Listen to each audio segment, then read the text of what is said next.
Hey, welcome back. Now I'm going to show you how to edit your lettering. So in case you have any little things like C down in here in my W, say for example I want to thicken that line so that you can see it better, I can show you how to turn this into a shape for editing.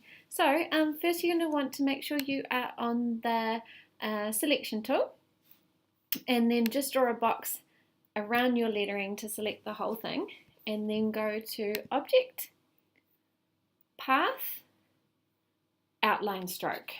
So Object, Path, Outline Stroke. Okay, so now that has turned it into a shape.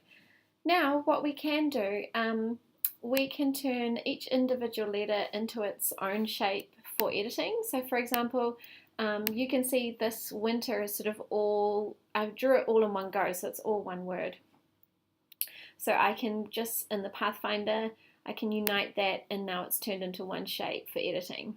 I might want to hold down Shift and add that on, add that in as well. Oh, and then I can select all of hello, and I can make that all one shape.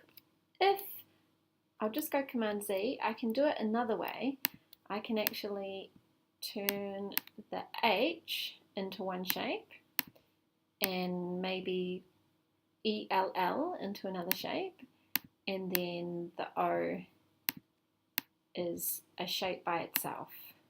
So then that means I can actually move and separate them from each other if I need to change the spacing in my lettering. Otherwise it can be all one shape like this one. So now what we need to do, I'll just collapse that, is now that it's all a shape, I'm going to come in, I'm going to zoom in, press Command plus on the keyboard, Command minus to zoom out, plus to zoom in. Oh, look at that. Get rid of that. Command plus to move in. If you hold down the spacebar and click, you can move to where you want to edit. This W here I'm not happy with. I really want to change this shape through here. By the way, look how clean this beautiful vector graphic is. Nice, huh? Okay, so to edit, we need to use the white arrow, which is the direct selection tool. When you're on that one, that means that you can use, what's it, touch, can use these ones here, the anchors. So anchors are what kind of are different points in the shape that you can click on and you can move, for example, like that. Coming out of anchors, there are handles, and you can also manipulate those too to give it an interesting shape. Let's go Command Z to go back. You can also delete anchors. Goodbye anchor. Command Z. And you can also slide anchors up and down your letters. So I'm trying to make this, sometimes they can go a bit crazy like that. I'm trying to make this anchor come out a little bit more, just to change the thickness of my lettering here, because it was too thin. So probably if I do that and I'll zoom out, let's have another look. Yeah, I'm much happier with that. Maybe I should thicken it up here. Yeah, I'll go in here and thicken it up here a little bit. So I'm going to pull out that anchor, slide it down a little bit, see if I can get it a bit more even. Oops. Got to make sure you select right in the middle of those anchors. So yeah, I can sort of move around with those, but probably need to do a little bit more work in there.